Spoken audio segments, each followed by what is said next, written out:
Un bâtiment éventré, des corps gisant au sol. Les images témoignent de la violence de l'attaque qui a visé ce grand hôtel de Mogadiscio, connu pour être fréquenté par des responsables gouvernementaux. Tout commence avec l'explosion d'une voiture piégée près de l'entrée. Sur place, c'est la panique. Dans la foulée, des hommes armés font irruption dans l'hôtel. Une fusillade éclate. Pendant 4 longues heures, les assaillants tiennent tête aux forces de sécurité, mais ces dernières parviennent à reprendre le contrôle de la situation. Au total, ceux qui ont été tués ou sont décédés dans l'attaque étaient au nombre de 16.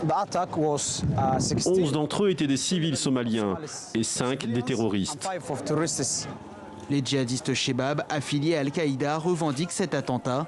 Dans un communiqué, ils saluent leurs martyrs qui ont infligé de lourdes pertes. Selon les autorités, le bilan pourrait s'alourdir.